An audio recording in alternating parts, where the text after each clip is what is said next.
8 दिसंबर को लोकसभा में राष्ट्रगीत वंदे मातरम के 150 साल पूरे होने पर चर्चा हुई, जिसकी शुरुआत प्रधानमंत्री नरेंद्र मोदी ने की। उन्होंने कहा कि वंदे मातरम पूरे देश को शक्ति और प्रेरणा देता है।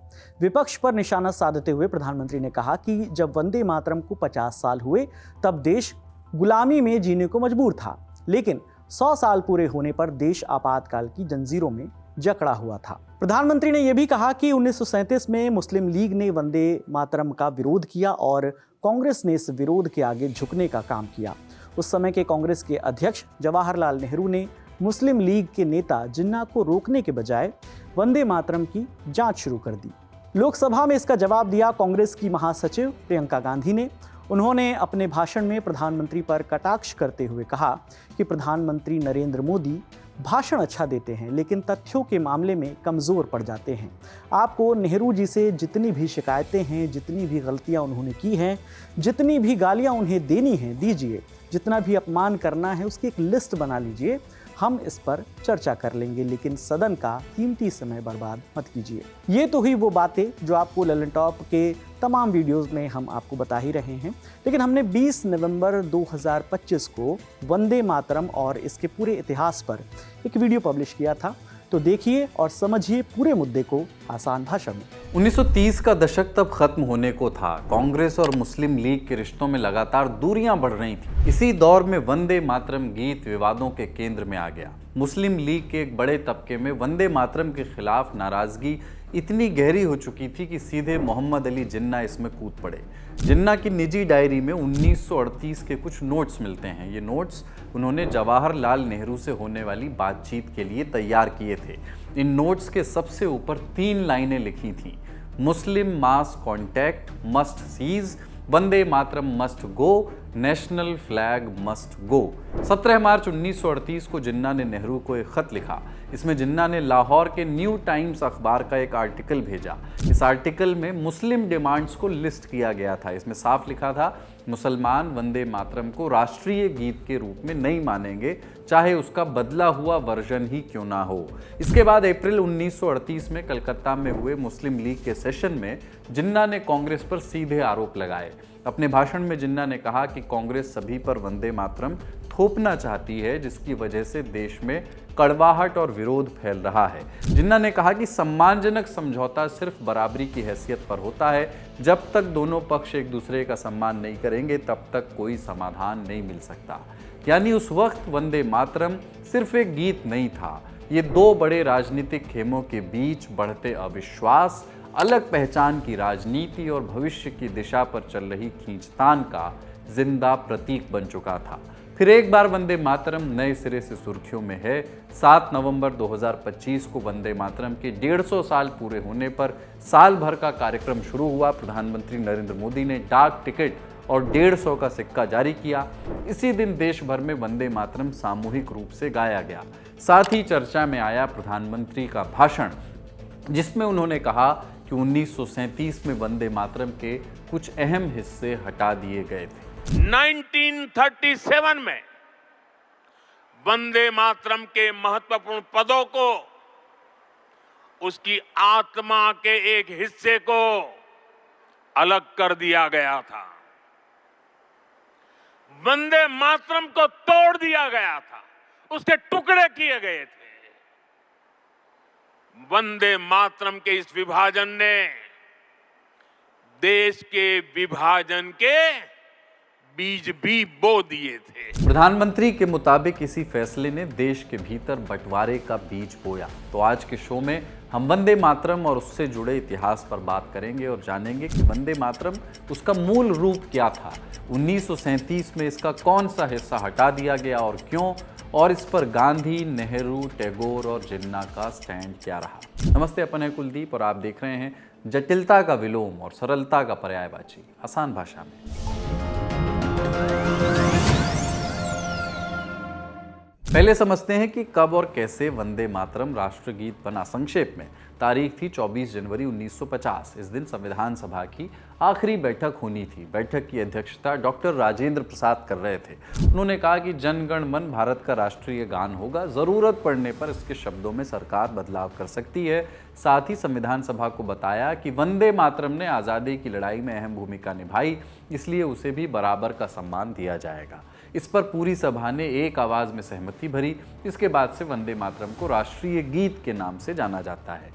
वंदे मातरम बंकिम चंद्र चट्टोपाध्याय ने 1875 में लिखा। पहली बार 1882 में उनके उपन्यास आनंद मठ में ये छपा। इसमें संस्कृत और बांग्ला दोनों भाषाओं की झलक मिलती है। इसके लेखक बंकिम चंद्र चट्टोपाध्याय बंगाली साहित्य के महान उपन्यासकार, कवि और पत्रकार थे। उनके उपन्यास आनंद मठ, दुर्गेश नंदिनी, कपाल कुंडला और देवी चौधरानी ने भारतीय साहित्य को नई दिशा दी। सुभाष चंद्र बोस तक कहते थे कि बंकिम चंद्र के लिखे ने भारत के राष्ट्रवादी आंदोलन को नई दिशा दी। खासकर आनंद मठ और वंदे मातरम ने लोगों में राष्ट्रवाद की भावना जगाई। इतिहासकार सब्यसाची भट्टाचार्य अपनी किताब Vande Mataram the biography of a song में लिखते हैं कि कैसे अखबारों, पैम्फलेट्स और नारों के जरिए वंदे मातरम आनंद मठ से निकलकर पूरे देश में फैला और अंग्रेजों के कान के लिए पिघलता शीशा बना। 28 दिसंबर 1896 को रविंद्रनाथ ठाकुर, जिन्हें अंग्रेज रविंद्रनाथ टैगोर कहते थे, उन्होंने इसे कांग्रेस के कलकत्ता अधिवेशन में पहली बार सार्वजनिक रूप से गाया वंदे मातरम को। 1905 में बंगाल विभाजन के विरोध में वंदे मातरम बंगाल के लोगों का सबसे बड़ा हथियार बना। देश में बंगाल विभाजन का विरोध चल रहा था। रंगपुर, जो आज बांग्लादेश का एक हिस्सा है, वहाँ के एक स्कूल में बच्चों ने ब्रिटिश हुकूमत के खिलाफ वंदे मातरम गाया। अंग्रेज इतना तिलमिलाए इस बात से कि बच्चों से बदला लेने पर उतर आए। 200 छात्रों पर 5 रुपए का जुर्माना लगा दिया। साथ ही स्कूलों में वंदे मातरम गाने पर बैन लगा दिया। बैन का असर ऐसा हुआ कि हजारों छात्रों ने स्कूल छोड़ दिए साहब। प्रोटेस्ट मार्च निकाले जाने लगे और समूचे बंगाल की गलियां वंदे मातरम के नारे से गूंजने लगी। 1905 में ही तमिल भाषा के मशहूर कवि सुब्रमण्यम भारती ने वंदे मातरम का तमिल भाषा में अनुवाद किया। इसके अलावा कई भारतीय भाषाओं जैसे कन्नड़, गुजराती, तेलुगु और मलयालम में भी वंदे मातरम का अनुवाद हुआ। 1907 में मैडम भीकाजी कामा ने जर्मनी में तिरंगा फहराया, जिस पर वंदे मातरम लिखा था। 17 अगस्त 1909 को जब मदन लाल ढींगरा को विलियम हर्ट कर्जन के मर्डर के इल्जाम में फांसी दी गई तो उनके आखिरी शब्द थे वंदे मातरम। आगे चलकर वंदे मातरम को लेकर मतभेद और विरोध भी सामने आने लगे। धीरे धीरे राजनीति इस पर शुरू हुई। 1920 में बंगाली मैगजीन इस्लाम दर्शन में वंदे मातरम को मूर्ति पूजा का रूप बताया गया। 1928 में शरीयत इस्लाम मैगजीन में कहा गया कि वंदे मातरम मुसलमानों के लिए हराम है। 1930 के दशक में मुस्लिम लीग ने वंदे मातरम का विरोध तेज कर दिया। हालिया बवाल की जड़ें यहीं से शुरू होती हैं। अक्टूबर 1937 में इंडियन नेशनल कांग्रेस ने जवाहरलाल नेहरू के नेतृत्व में एक कमेटी बनाई, जिसने वंदे मातरम के एक हिस्से को हटाकर सिर्फ पहले 2 पदों को राष्ट्रीय गीत के रूप में अपनाया। इस पर सब्यसाची भट्टाचार्य अपनी किताब में लिखते हैं कि 1937 में जवाहरलाल नेहरू ने वंदे मातरम पर विवाद बढ़ने के बाद रविंद्रनाथ टैगोर से सलाह लेने का फैसला लिया। नेहरू ने 20 अक्टूबर 1937 को रविंद्रनाथ टैगोर को चिट्ठी लिखी और कहा, हाल में मैंने आनंद मठ का अंग्रेजी अनुवाद पढ़ा, ये समझ आ रहा है कि ये मुसलमानों को परेशान कर सकता है। जिस पर रविंद्रनाथ टैगोर ने जवाब में कहा कि वंदे मातरम के पहले 2 स्टैंजा सुंदर हैं, इनमें राष्ट्रवाद और देश के प्रति प्रेम की भावना दिखती है। लेकिन आगे के हिस्सों से टैगोर सहमत नहीं थे, क्योंकि उनमें धार्मिक प्रतीक और भावनाएं हैं जो सबको स्वीकार्य नहीं हो सकती। टैगोर ने साफ कहा कि अगर गीत के बाकी हिस्से मुसलमानों को ठेस पहुंचाते हैं तो उन्हें छोड़ देना चाहिए। इसके बाद 1937 में जवाहरलाल नेहरू की अध्यक्षता में AICC यानी ऑल इंडिया कांग्रेस कमेटी एक रेजोल्यूशन पास करती है और वंदे मातरम के पहले 2 स्टैंजा को राष्ट्रीय गीत के रूप में अपनाया जाता है, ताकि सभी समुदायों की भावनाओं का बराबर सम्मान बना रहे। यानी एक बात साफ है कि टैगोर के सुझाव के बाद ही उनकी राय से ये फैसला लिया गया। सब्यसाची भट्टाचार्य अपनी किताब Vande Mataram the biography of a song के chapter the communal war cry में लिखते हैं कि 1947 में महात्मा गांधी ने कलकत्ता की एक प्रार्थना सभा में वंदे मातरम की तुलना अल्लाह अकबर के नारे से की थी और इसके सांप्रदायिक रंग पर चिंता जताई थी। सब्यसाची भट्टाचार्य की किताब की माने तो वंदे मातरम को लेकर गांधी जी का स्टैंड समय के साथ बदलता रहा है। पहले उनकी राय अलग थी। 1905 से 1915 के बीच गांधी वंदे मातरम के बड़े प्रशंसक थे। उन्होंने इसे देशभक्ति से भरा गाना बताया। 1905 में उन्होंने अपने अखबार इंडियन ओपिनियन में लिखा कि हमारा राष्ट्रीय गान बन गया है।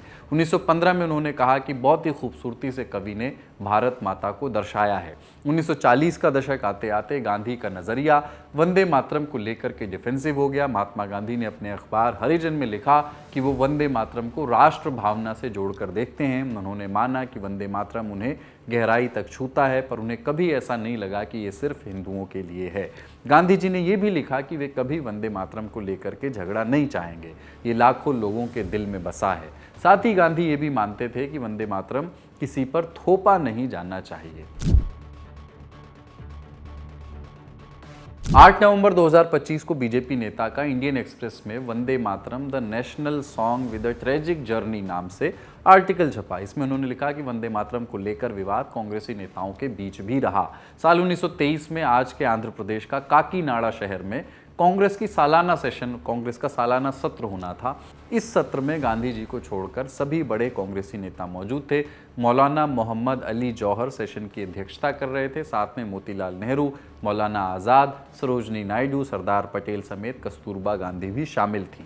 उद्घाटन में म्यूजिशियन विष्णु दिगंबर पलुस्कर को वंदे मातरम गाना था, लेकिन जैसे ही वो मंच पर पहुंचे अध्यक्ष मोहम्मद अली जौहर ने आपत्ति जताई कि वंदे मातरम मुसलमानों की भावनाओं को ठेस पहुंचाता है, इसे यहाँ नहीं गाना चाहिए। सभा में सन्नाटा गूंज गया, सभी नेता चुप रहे। लेकिन इस पर पलुस्कर ने जवाब दिया, ये देश का मंच है, किसी एक समुदाय की सभा नहीं, ना ही कोई मस्जिद। इतना कहकर के उन्होंने वहीं खड़े खड़े वंदे मातरम गाया। कांग्रेस ने माहौल ठंडा करने के लिए सभा में मोहम्मद इकबाल का लिखा सारे जहां से अच्छा भी शामिल किया। ये दिखाता है कि वंदे मातरम पर विवाद कांग्रेसी नेताओं के भीतर भी, उनके बीच भी था। इसके बाद 1940 के दशक में हिंदुओं के लिए वंदे मातरम ब्रिटानिया हुकूमत के विरोध का नारा बन गया, जबकि मुस्लिम लीग ने वंदे मातरम के खिलाफ विरोध जारी रखा। इसमें सबसे बड़ा नाम था मोहम्मद अली जिन्ना का। मोहम्मद अली जिन्ना वंदे मातरम को लेकर के खासे मुखर थे। इसके बारे में हमने आपको शुरुआत में भी बताया। उनका रुख सिर्फ गाने के कुछ शब्दों तक सीमित नहीं था, बल्कि वो इसे अपनी धार्मिक पहचान और राजनीतिक अधिकारों पर हमला मानते थे। उनकी सबसे बड़ी आपत्ति वंदे मातरम के धार्मिक संदर्भ से थी। उनका मानना था कि इस गाने में भारत को एक देवी जैसे दुर्गा के रूप में पूजा जा रहा है, जो इस्लाम के मोनोथिज्म यानी एक ईश्वर को मानने के सिद्धांत के खिलाफ है। इस्लाम में अल्लाह के अलावा किसी और की इबादत करना हराम है। 2 स्टैंजा जो वंदे मातरम या राष्ट्रीय गीत के रूप में स्वीकृत किए गए, एक्सेप्ट किए गए, वो आप जानते हैं, पर जो 4 स्टैंजा हटाए गए वो कुछ इस प्रकार हैं। आपकी स्क्रीन पर भी आपको दिख रहे हैं। सप्त कोटि कंठ कल कल निनाद कराले, निसप्त कोटि भुजयध्री उत खर कर वाले, के बोले माँ तुमी अबले, बहुबल धारिणीम नमामि तारिणीम, रिपुदल वारिणीम मातरम मातरम वंदे मातरम। तुमी विद्या तुमी धर्म, तुमी हृदय तुमी मर्म, त्वमहि प्राणाः शरीरे, बाहुते तुमी माँ शक्ति, हृदये तुमी माँ भक्ति, तुम्हारे प्रतिमा गढ़ी मंदिरे मंदिरे, वंदे मातरम। त्वमहि दुर्गा दश प्रहरण धारिणीम, कमला कमलदल विहारिणीम, वाणी विद्यादायिनीम, नमामि त्वाम नमामि कमलाम, अमलाम अतुलाम, सुजलाम सुफलाम मातरम, वंदे मातरम। श्यामलाम सरलाम सुस्मिताम भुस्मिताम, धरणीम भरणीम मातरम मातरम, वंदे मातरम। खैर, एक तर्क ये भी था कि वंदे मातरम आनंद मठ का हिस्सा है। मुस्लिम लीग का मानना था कि इस उपन्यास में मुसलमानों को अंग्रेज़ों के साथ हिंदुस्तान के दुश्मन के रूप में दिखाया गया है। जिन्ना का मानना था कि आनंद मठ और वंदे मातरम मुसलमानों के लिए नफरत का भजन है। इसके बाद साल 1938 में पटना में मुस्लिम लीग का एनुअल सेशन हुआ। इसमें जिन्ना ने भाषण दिया। इस भाषण ने हिंदू और मुसलमानों के बीच लगी हुई आग में घी का काम किया। जिन्ना ने अपने भाषण में कहा कि सरकारी स्कूलों में मुस्लिम बच्चों को वंदे मातरम गाने के लिए मजबूर किया जा रहा है, जो इस्लाम के खिलाफ है। मोहम्मद अली जिन्ना ने कांग्रेस पर एक और आरोप लगाया। उनका कहना था कि कांग्रेस वंदे मातरम को जबरन राष्ट्रगीत के रूप में थोपने की कोशिश कर रही है। कांग्रेस राष्ट्रवाद का ढोंग करती है, जबकि वो असल में एक हिंदू संगठन है। लेकिन दूसरी तरफ जवाहरलाल नेहरू जैसे स्टेट्समैन भी थे जो वंदे मातरम को लेकर के एक संतुलित स्टैंड रखते थे। उन्होंने वंदे मातरम के ऐतिहासिक महत्व को समझा, साथ ही मुस्लिम समुदाय की आपत्तियों को भी गंभीरता से लिया। नेहरू मानते थे कि वंदे मातरम आज़ादी की लड़ाई में उसकी बड़ी भूमिका है, लेकिन सेक्युलरिज्म के समर्थक होने के नाते नेहरू नहीं चाहते थे कि कोई भी राष्ट्रीय प्रतीक किसी समुदाय की भावनाओं को ठेस पहुंचाए। ये तो इतिहास के पन्नों में दर्ज कहानियां थीं, लेकिन आज़ादी के दशकों बाद भी विवादों ने वंदे मातरम का पीछा नहीं छोड़ा।